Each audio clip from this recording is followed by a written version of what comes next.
Absolutely. And the ladies are done.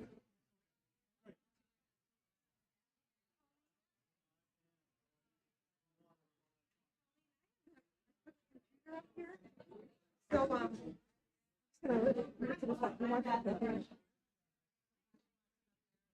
just going to put it on the side.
Time to take your seats and turn off your cell phones, please. I've had a request. Somebody would like to make an announcement.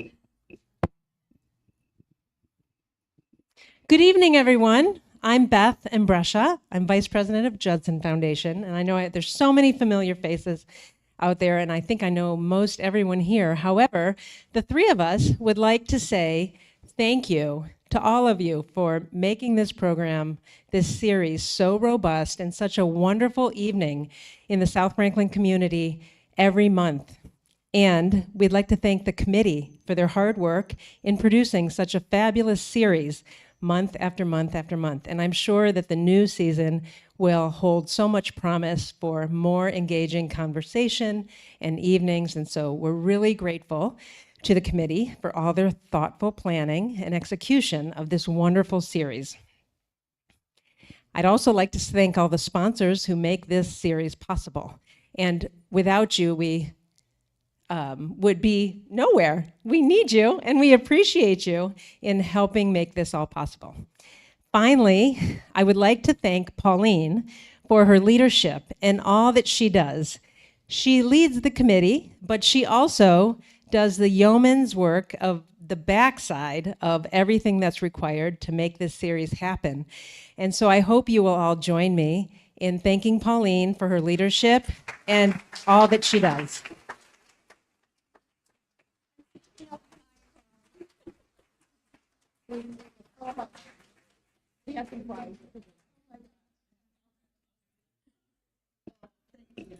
Thank you, Pauline.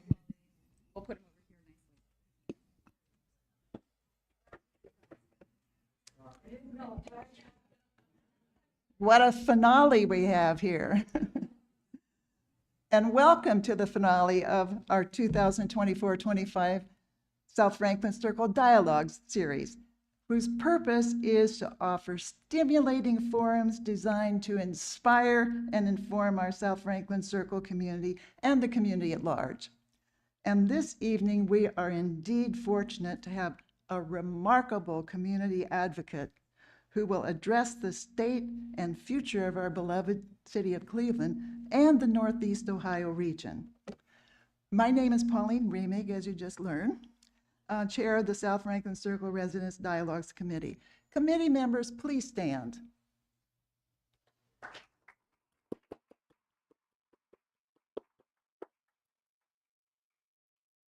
The residents of South Franklin Circle always take great pleasure in welcoming guests to our campus.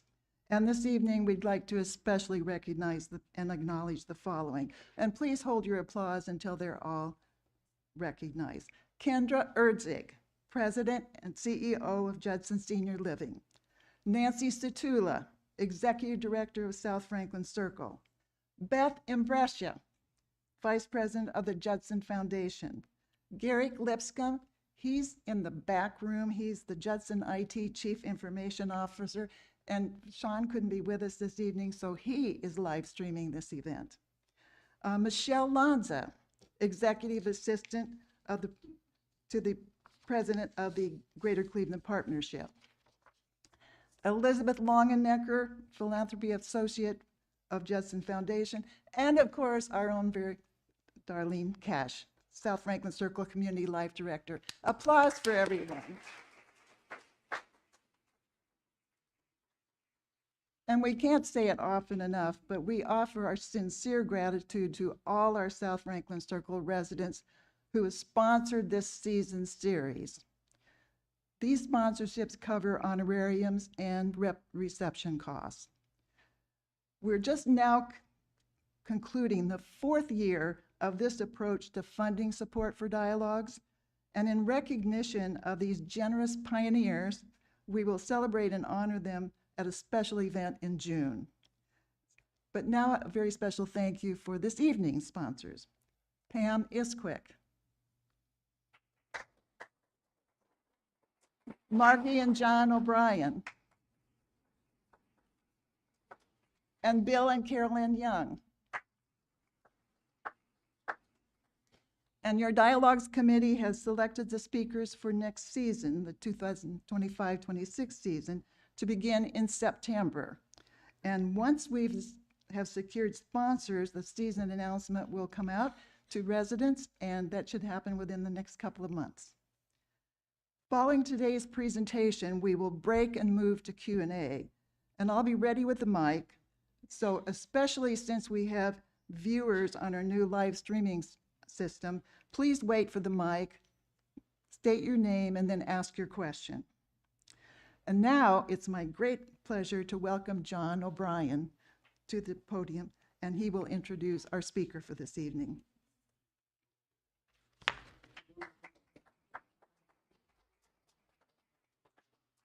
You want this thing?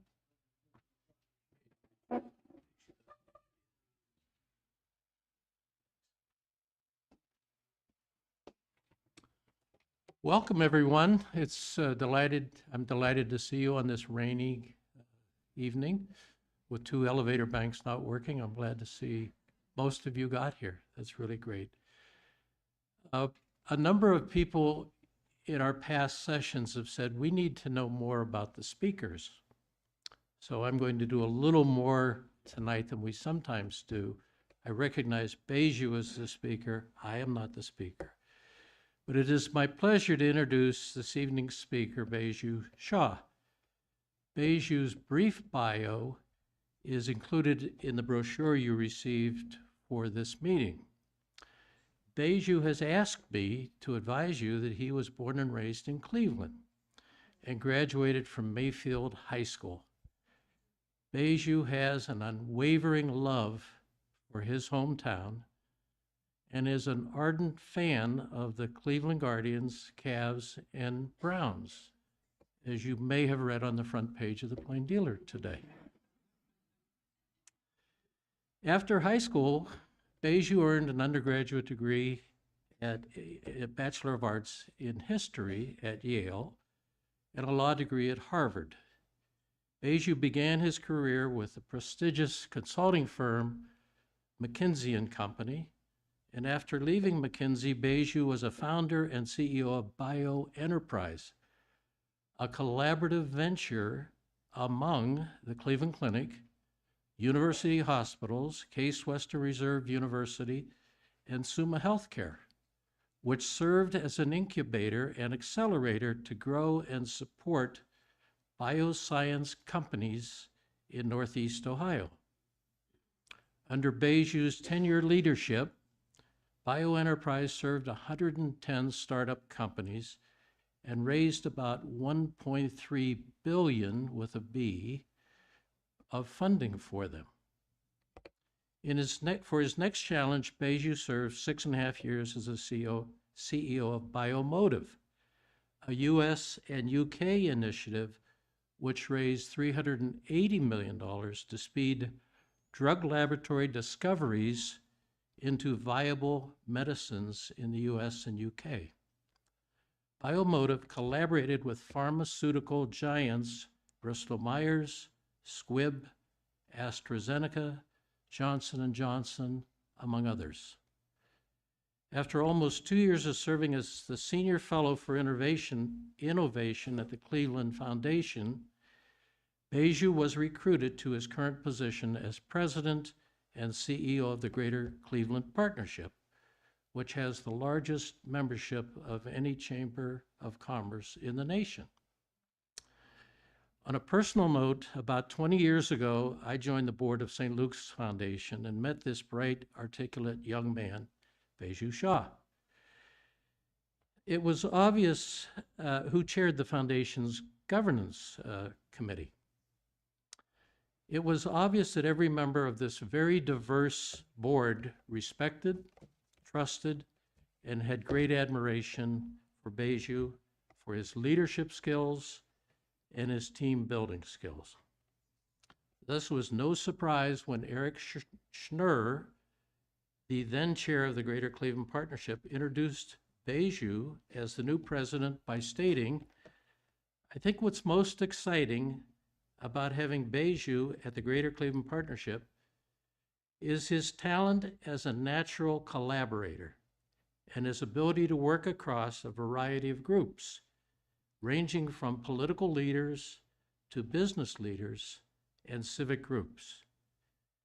Baiju has a sincere interest in working towards meaningful outcomes, not just for organizations, but for everyone." Ladies and gentlemen, please welcome our hometown guy, Baiju Shah.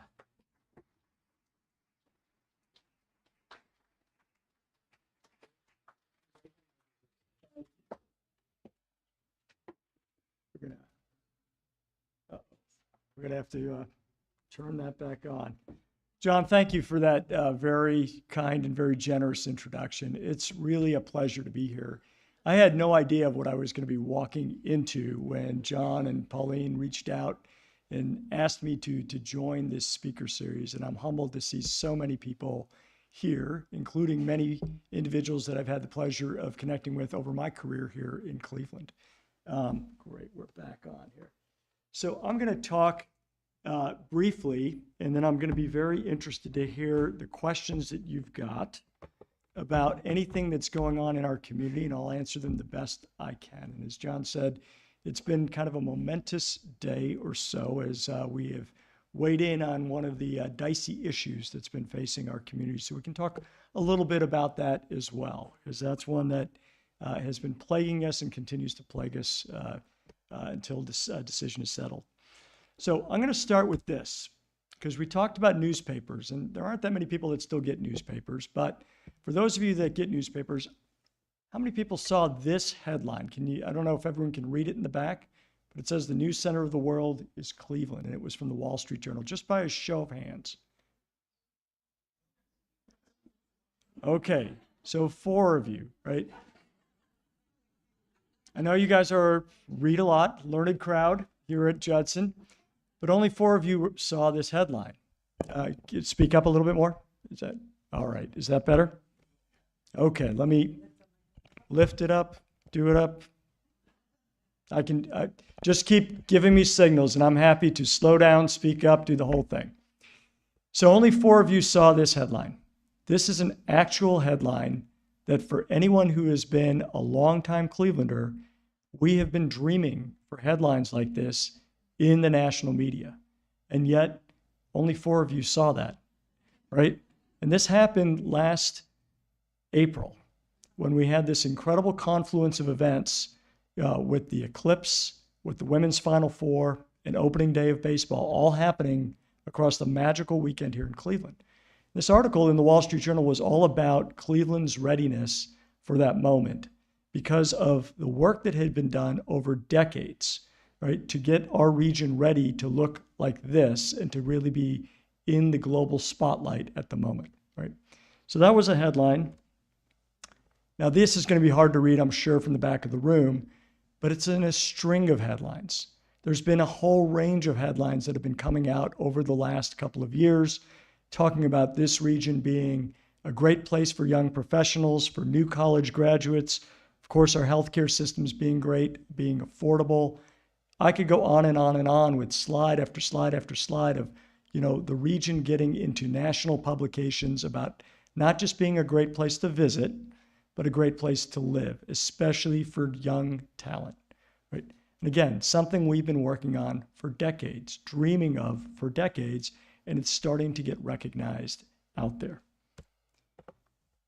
And I'll start here because this is something that we were trying to tell a story about what's going on in Cleveland. Now, I'm guessing that a few of you here are following stock portfolios, right? And in the month of April, you probably didn't want to look at your stock portfolio, but it's okay now in May. Like, we're back to okay, right? But every time I would talk to a CEO of a Cleveland company, because that's my board of directors, it's all the CEOs of our largest companies and institutions in our community, everyone was doing really, really well. And their only challenge was they couldn't find enough people. And they wished that other people were doing well. And so we kept hearing this again and again and again from large companies and small companies. So there's a guy in town by the name of Bob Smith that maybe some of you might know. He runs a financial firm called Cerity Partners. And back in the day when we actually had newspapers across more of our community, he used to publish something called the Cleveland Index. So this was back in the 2000s. And I said, Bob, why don't you bring the Cleveland Index back? Take all of our publicly traded companies, because my instinct tells me we're doing better than people think we're doing, right? Know that we're doing. And why don't you compare it to the market as a whole and run it back in time, and then let's just run it forward every quarter and let's publish how are Cleveland's publicly traded companies doing as a way to tell the story about how our business community is doing. And this is his analysis. And this is through the end of 24, maybe Q1 of 25, because you see the dip. I think it included Q1 of 25. We have outperformed the market as a whole. If you had invested in Cleveland as opposed to investing in the S&P 500, you'd be doing much better. This was a mic drop last year when we released it. No one had that understanding of how strong our companies have been performing. And it's not one company, it's the whole portfolio. There's 35 companies that are in this Cleveland Index, all the way from our largest, the Progressive Insurances and the Sherwin-Williams, to some of our micro-cap companies. And this is how they're doing. Right? This is what our companies have been doing. And it's because of the leaders of our companies, great leadership, it always starts there, that's investing in their companies, leveraging technology to operate, and importantly, to innovate, to serve new markets, to create new products. This is what our companies have been doing, is they've been pivoting from where they've been to being global leaders. And that's what's causing a lot of the momentum that we've got in our community. So we did this little map. This one is, again, a little bit hard to see. You'll see basically a lot of logos. Because one of our board members said, when we talk about research and innovation, and Trevor Jones is in the audience, and he's been a big advocate of research and innovation throughout his career, a leader, we often think about University Circle. We think about Case Western, we think about University Hospitals, we think about Cleveland Clinic, but we don't think about the companies. He goes, why don't we do a research study on how much research is occurring across our companies, as well as our institutions, and let's see what we find. We found that there's $3.7 billion a year in research, and all those dot points, all those companies have R&D centers all around our region. So only about a third of the research is occurring in University Circle. The rest of it's occurring in companies. And so that became our discovery to say, what happens if we better connect these dots? How do we bring people together to work on problems that help these companies advance so they can take them out and become even stronger leaders? One of the great examples of this is, I like to share this slide. Now, when you see this slide, I know not everyone here still drives. I hope not everyone here still drives. That's something I'm working on with my own parents.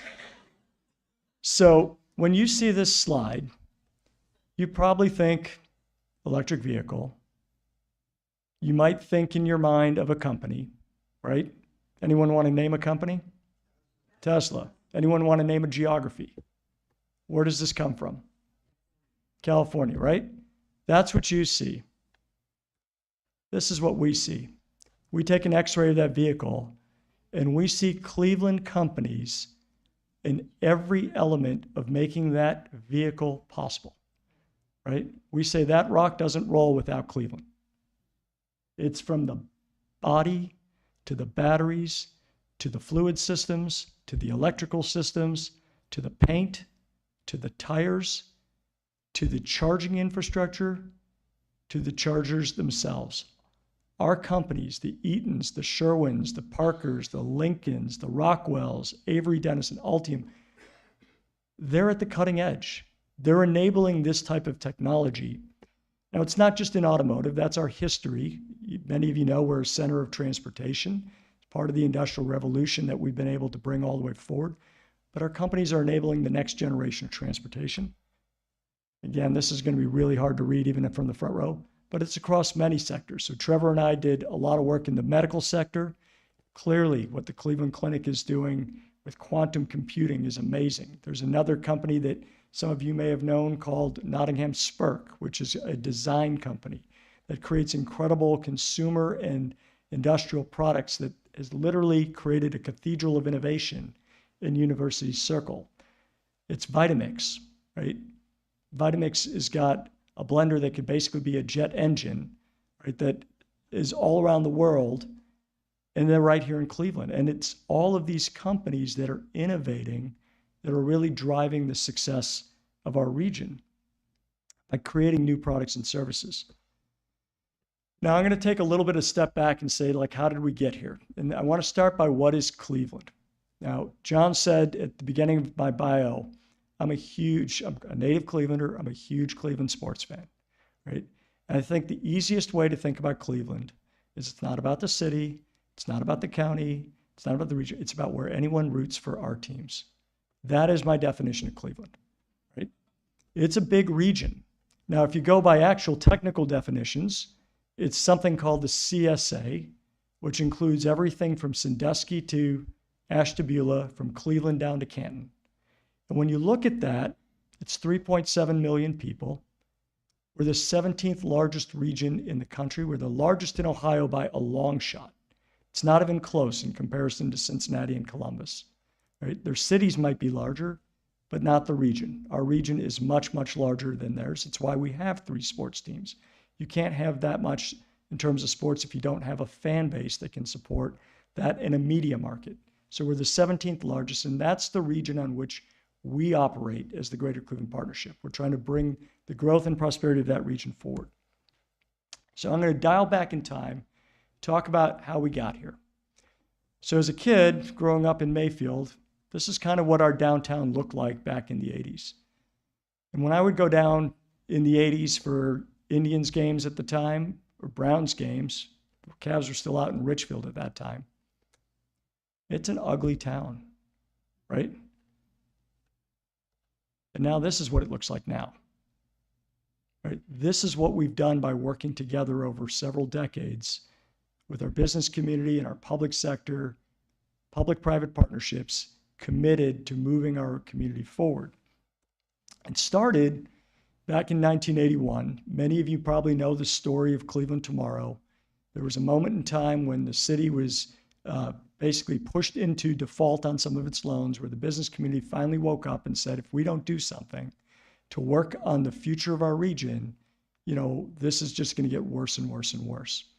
And that Cleveland Tomorrow, a few CEOs came together, started to establish a plan of priorities to work with the public sector to make sure we started to move our community forward rather than just rest on our laurels in terms of where we were.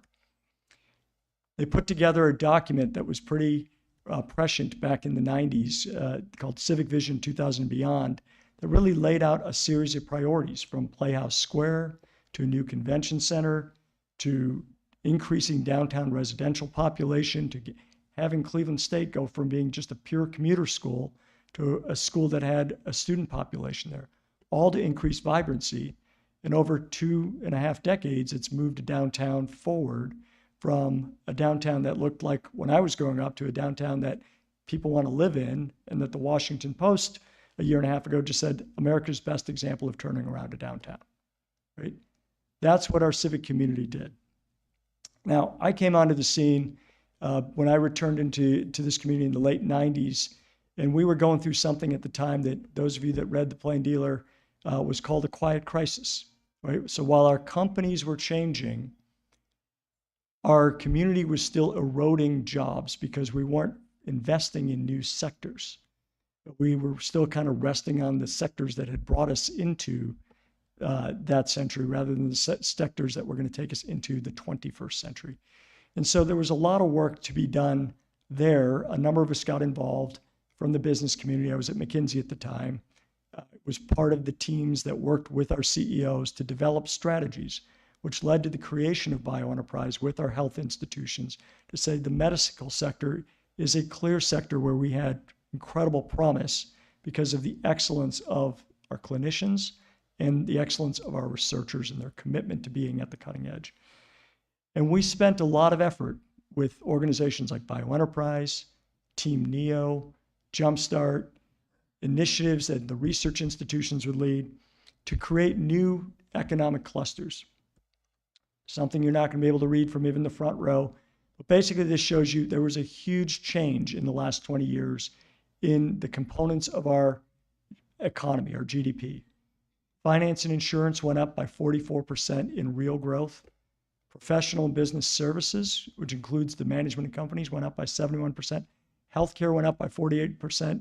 Information technology as a sector grew by over 100%, while manufacturing stayed basically flat. We have a lot of manufacturing headquarters, not as many manufacturing operations anymore, right? So this worked, right? We still need to keep doing it. It never stops. You never stop, creating a vibrant community. You never stop reinventing kind of the economy that you've got. But we've pivoted. We've pivoted over time. And now what we have put forward for the next period of time is what we call our all-in plan.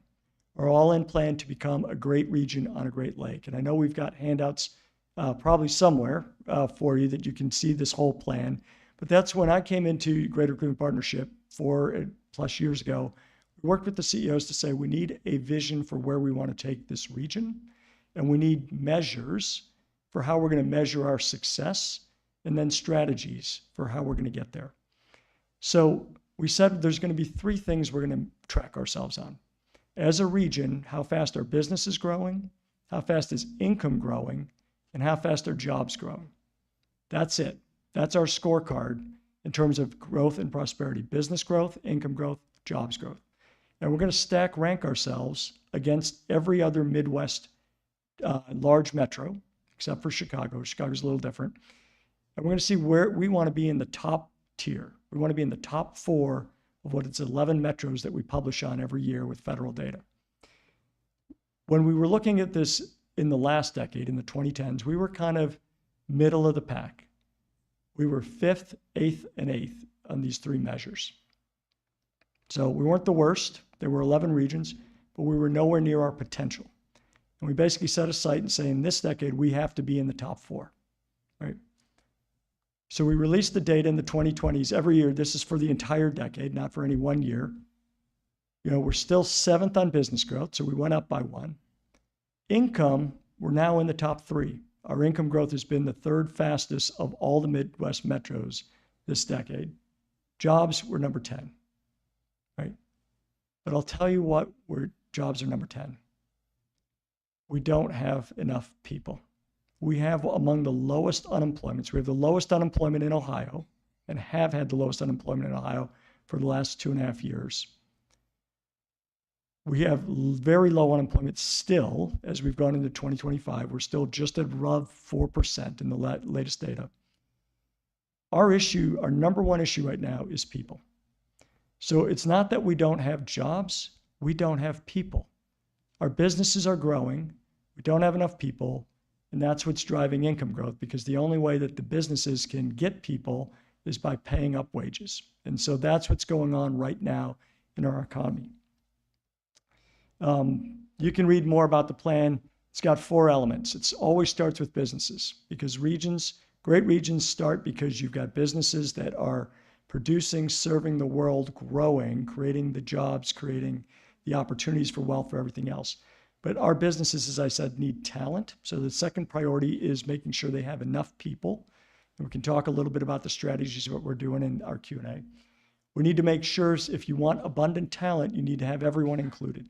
No matter what their background is, you need them to be included, especially in the high growth sectors. And because right now talent is so competitive, we need to have a community that people want to live in.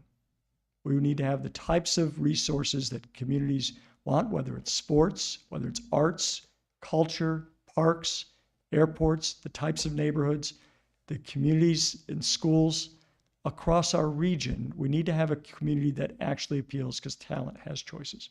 And so those are the elements of our plan, and it all gets accelerated by both confidence, so telling the story about what's going on, and policy. So we have a lot of focus on advocacy and policy. So I told you our number one challenge is people. This is the unemployment chart. Again, you can't read it, but basically at the end of last year, we were still at 3.8% unemployment. Again, the latest data shows us at 4%. This is where we've been. This is our number one challenge. So what are we going to do about it? There's a couple of talent initiatives, but the things that always hit the headlines, even this morning, are what are we doing in terms of major developments, especially downtown and the airport. One of the critical things that I think we've all woken up to as a region is how important water is. Water not only is an asset, but water is a place for development. In our community, every time we've created access to water, we've seen development pop up. For those of you that have been over to the Detroit Shoreway area near Edgewater Park, right? Edgewater was always a beach, but until we created a better park with the metro parks and better access from the neighborhood to the metro parks, you didn't have development. Now it's the most expensive real estate in Cleveland. It's unbelievable how costly the real estate is there because you've got access to water. All along the near west side in Ohio City, right? Apartments keep popping up because they are right on top of the Cuyahoga River, and we're creating access there. Bedrock is investing $3.5 billion. This is Dan Gilbert's company along a riverfront project because everybody wants to be near water, and of course the lakefront as well. So again, I apologize that these slides are not visible, but this is a map of everything that's going on right now in downtown Cleveland, right the near west side. So we've talked a little bit on the west side. Incredible parks that are being built called Irishtown Bend Park. It's under construction right now. It's going to be a 24-acre park where you can have views right into downtown. All the real estate right above it is popping in terms of development. The bottom, the Scranton Peninsula, which has been dormant for decades upon decades, 700 new apartments will come to market probably later this year from David Heller's group and another real estate development group. Across the river, we talked about Dan Gilbert and Bedrock, $3.5 billion.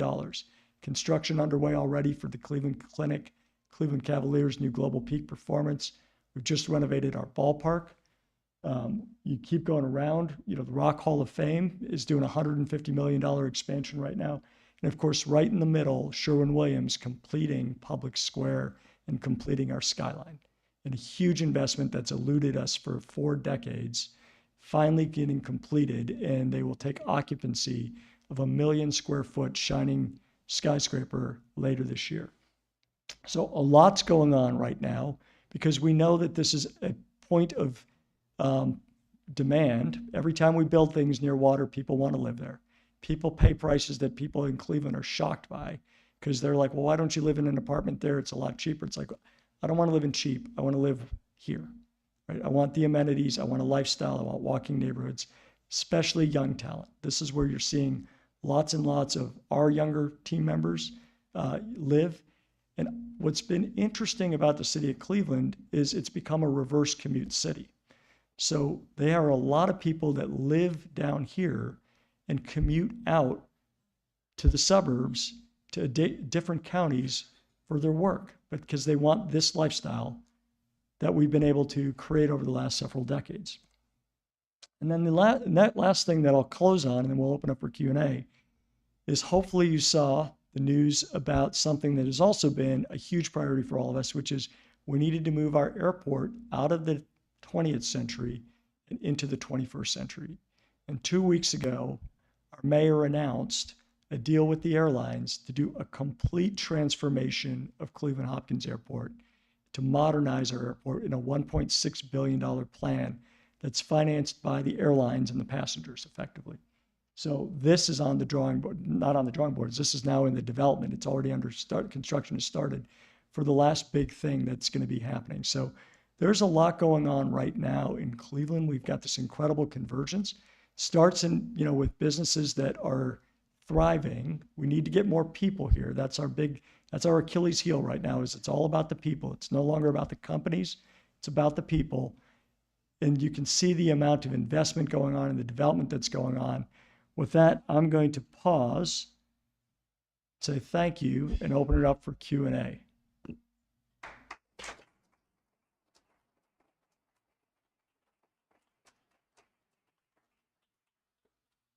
if I can get it working, can you hear me? Yeah, we've got questions. It's off. It's off again.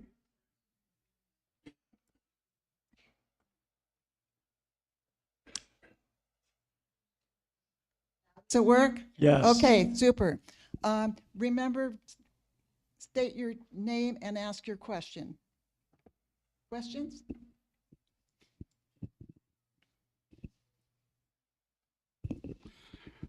Tom Mortimer. I'm curious, what does your crystal ball have to show that's going to replace the stadium downtown if your support comes to fruition and the Browns move to Brook Park? Yeah. So let me make a couple of comments related to that, and then I'll answer the question. So it was really important for us to send a signal because our state, for the first time, is considering significant resources for sports facilities, more than one facility. And it was really important for us because our state doesn't always pay attention to urban areas and providing significant resources.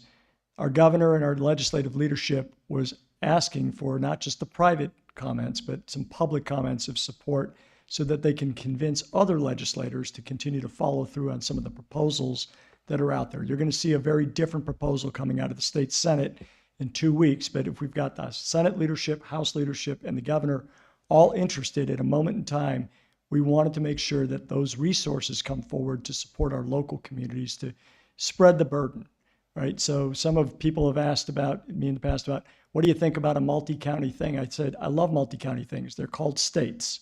We need states to contribute. We don't need to create multi-county jurisdictions and get into the trouble. We need a state. And that's what we've been working on. And we are really supportive of our leadership at the state enabling this. And we'll see where things settle. But to answer your question, the current stadium is used about 13 days a year, 10 NFL games and maybe 3 concerts. The other 350 days a year, it sits pretty much empty, right? It sits on prime real estate, right next to downtown, right next to the lakefront. If the Browns move, and I still say it's an if because a lot of things have got to come together, but if the Browns move from that stadium to Brook Park, developers are chomping at the bit for a mixed-use development community, residential, not office, because we have enough office space. It's really more of a residential space that could be developed there. The mayor yesterday announced, or maybe today it was announced, an RFQ for developers for that entire parcel. And it'll be an either or sort of approach depending on what happens with the stadium, because we think it's primed for real estate development. And the mayor's been a great leader at finally taking a plan and actually moving it off just, the visions and into action, because we've been able to, through his leadership, raise a lot of money from the federal government and the state government to deal with some of the shoreway issues, which make it easier to get from downtown to that piece of land. So that's what I would see happening. I think that's where the demand is for real estate development right there on the waterfront. And that would create a more active waterfront. So it would enable a neighborhood of 3,000 to 5,000 people down there. That allows for coffee shops and bars and all those types of things that you need, to have year-round kind of activity.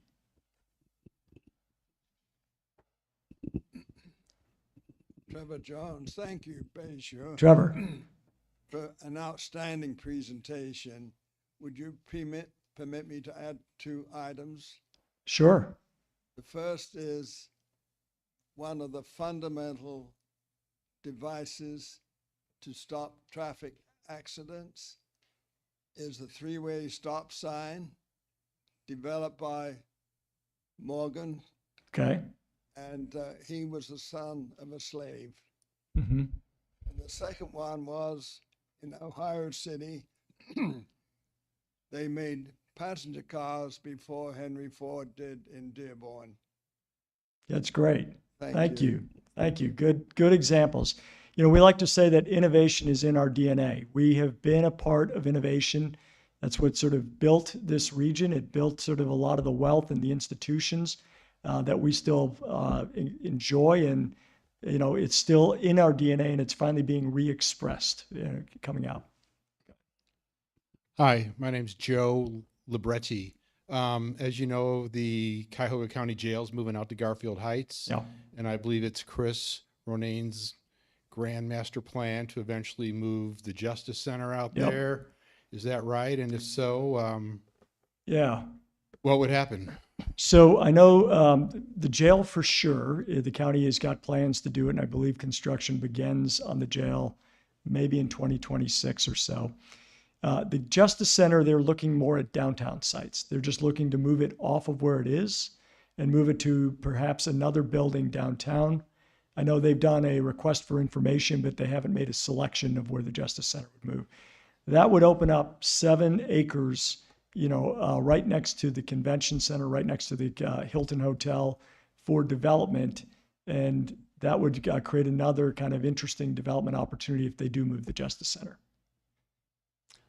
Hi, I'm Nancy King Smith, and my question is, if we need people, what are we doing to bring in immigrants who can contribute to our city's economy? Yeah, thank you for that question. So that's great. So I was the founding chair of an organization called Global Cleveland. That was something we started, I want to say maybe back in 2010, 2011 or thereabouts, that continues today to be the coordinator for being a platform for welcoming immigrants and attracting immigrants into our region. And then we've got many organizations that work in, you know, with different immigrant groups, with refugee groups, all of that. So a couple things that we're doing on the immigration front. The first is to sort of create that infrastructure for immigrants when they land in our region with our different ethnic communities and religious communities and the like.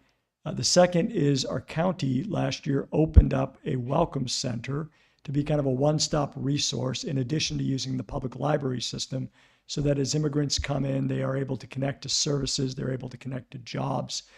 The third that we're doing is we have started to encourage our employers to be aware of the work readiness of different types of immigrants. So whether they are individuals coming over with refugee status but work permits, or whether they are coming into our region as international students, that all are eligible immediately for 2 years of work. We're making sure that HR groups know that they are available and that it's not a complicated process and all of those types of things.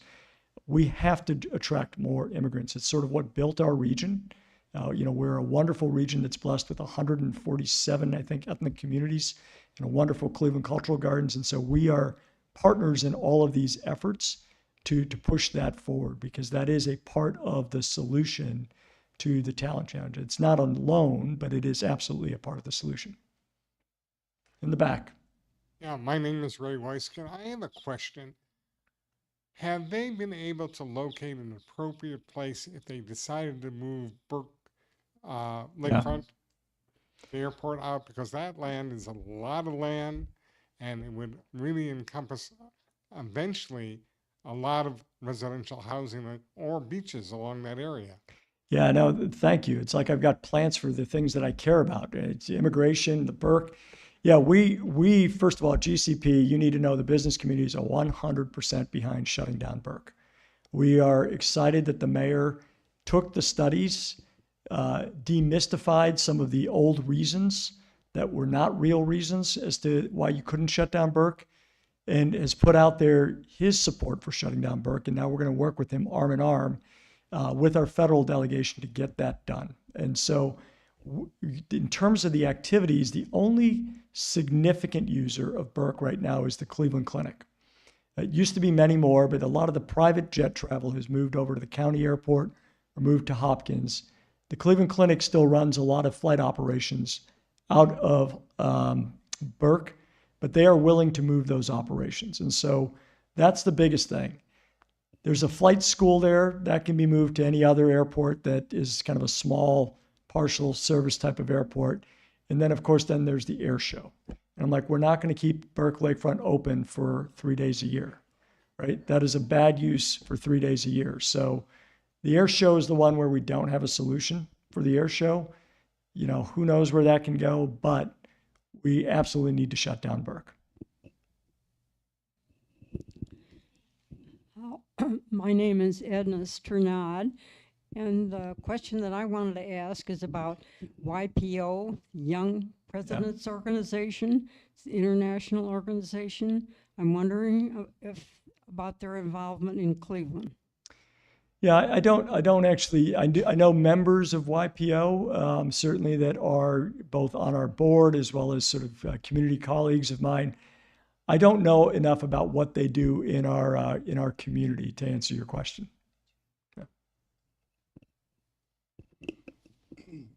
A question about what is your report card on the Cleveland schools at this point? Wow. So I would say a couple things, I guess. One, I don't know that I'm fully informed on everything. You know, there's a lot of school districts across our region. With the Cleveland schools, I would say they've made some progress because they've got some outstanding schools within their portfolio of schools. There is still a lot of challenge in the Cleveland schools.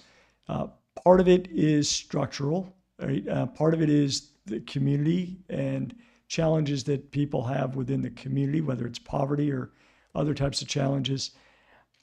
We are encouraging the Cleveland schools. The mayor has said several times structurally that from a financial perspective, they need to shut down more schools. A lot of these schools are not anywhere near capacity. Some of these schools are operating at below 50% of the students that would be full capacity. And it costs money to operate buildings. It costs staff buildings. It also hurts the student experience because they can't have all the activities if you got to spread them. So the mayor is on the record saying they need to do this. The school CEO, Warren Morgan, is on the record that they need to do this. We know it's difficult to do because communities don't like to shut things down. We're going to see what they're going to do. That's what I've got for you on the Cleveland schools.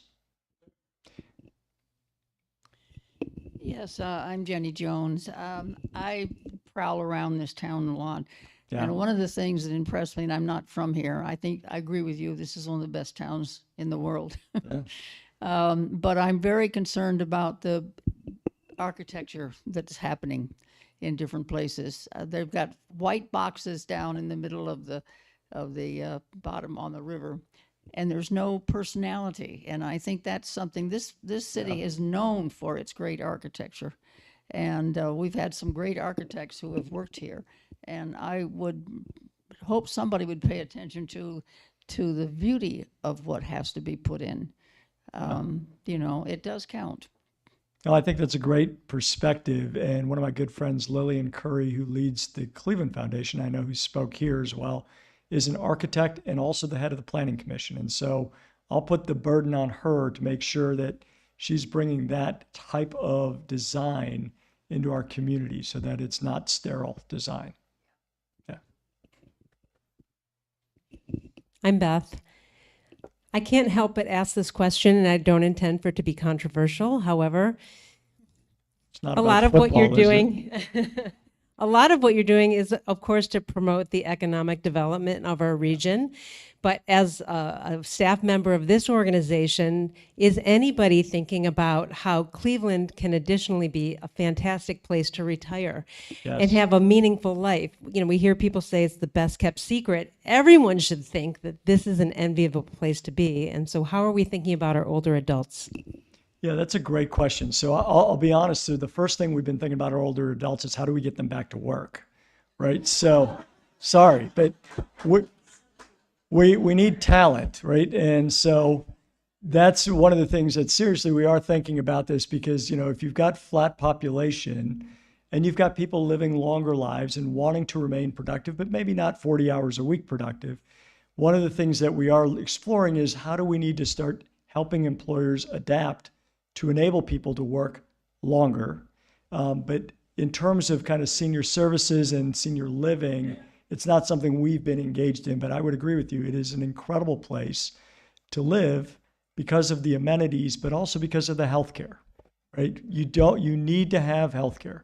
And I'm sure, I know from a couple of recent experiences in our family, you don't want to be in Canada when things happen. And you don't want to be in Florida when things happen, right? You want to be near centers like the Cleveland Clinic and university hospitals here in Cleveland so that you have access truly to the best care possible. So that's something we definitely need to promote more of. Tony Oliverio here. Has there been any discussion about the rail station, the railroad access to Cleveland? And our train station is terrible. Yeah. And how does that fit in with the plans that you're discussing? Yeah, so the train station, if you have never been there, I'm guessing most of us have not, is affectionately called the shack by the track. So, because that's really what it is. And the trains that come in and out of downtown Cleveland, these are the passenger trains, the large ones, Amtrak, they usually come through about 3 to 4 in the morning, right? So they're horrendous. In terms of the design of the new lakefront and kind of the changes to the shoreway, there is a design for a much nicer train station. That doesn't change the train traffic times, but that is going to address, I think, the train station issue. So it's no longer just a shack by the track, and it actually builds into something more. Anyone else have a question? I have a question for you. Pauline. COVID changed things a lot. Yes. And I know you mentioned that we have plenty of downtown office space. Is there a good percentage of it that's not utilized still?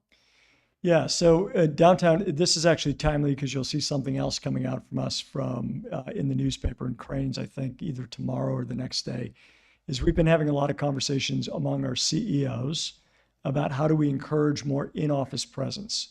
Because right now what you have is even when companies have office space, whether it's downtown or elsewhere, you still have a lot of hybrid work environments where people are coming in 2 days, 3 days, 4 days. And our CEOs are looking to do a couple of things. One is to increase organizational cohesion and culture and performance. The second is to really create better mentorship and development for team members by being connected as humans, right? Not connected via a Zoom screen.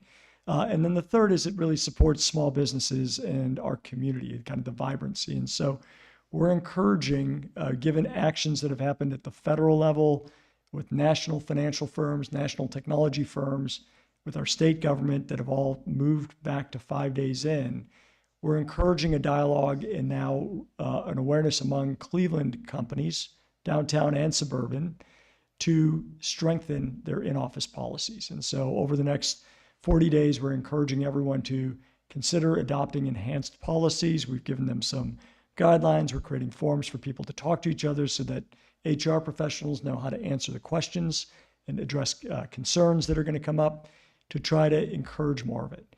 Now, having said all that, we probably still have a little bit too much office space downtown because the new office environment is very digital. We don't need the size of offices that we've had in the past. We don't need the filing rooms and all of this sort of stuff. So people have shrunken their footprint. And so we're still converting more and more of the office space downtown. One of the things that was really prescient in the 1990s report, back then they recognized we had too much office space, and they started a bunch of activities, including policy tools, including investment tools that our organization's been at the tip of on all of these things to help convert these downtown buildings into residential.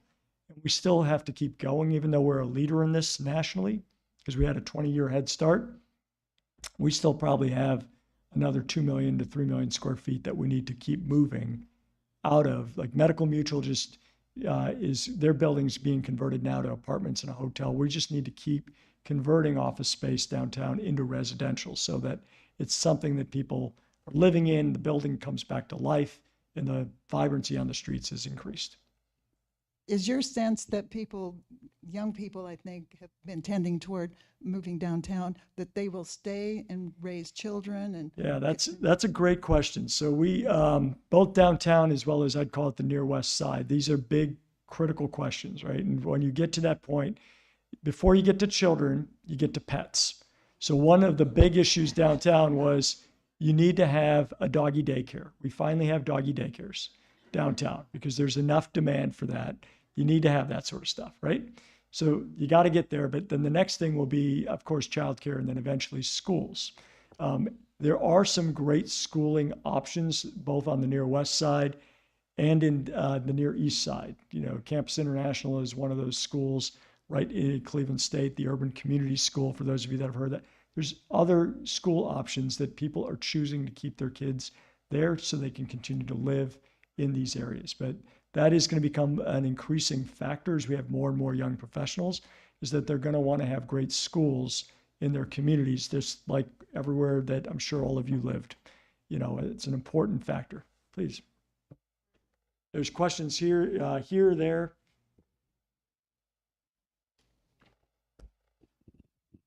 raise your hand again,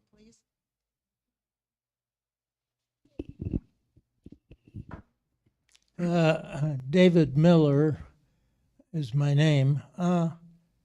What is your outlook for electrical power production and distribution in our area? Great question. Another person who's reading our policy reports. So here's the energy situation in a nutshell, right? We are consuming a lot more power than we ever have. It's driven by not only all of us as individuals, but it's driven by heavy manufacturing and increasingly by data centers. So the amount of power that we need is going this way. The amount of power that we're generating is going this way. And these two paths, we don't want them to cross because that runs into problems, right? That runs into rationing, brownouts, all those types of things. So this became something that in the business community, we started talking about a year and a half ago because a forecast came out that said, you know, D-Day is like 2028. And then it said, wait, actually, it's a little bit earlier. So we started working on an energy policy approach at the state of Ohio level, working with our legislature and our governor. And we just passed an energy bill, I want to say 2 months ago, that is meant to do two things. One is to really speed new generation. We need more power generation in our region and in our state, all types of generation. So we made sure it was all of the above. So natural gas, because we're sitting on so much gas, is great. Solar is great. We got to figure out a way to keep our nuclear power plants going. All of those things are important. And the second then is for us to continue to lead in new technologies, because there are new energy technologies coming along, whether it's new types of nuclear, new types of hydrogen energy is important, but also energy in the grid, because you lose a lot of energy from the point that it's being produced to the point where it's being delivered. And so those are the two things that we were pursuing, and a lot of that got adopted by the state just about a month ago or so, a month and a half ago. We're hoping that will incent more generation in our state so that we create more capacity and we don't run into that challenge a couple of years from now. One last question. Last question.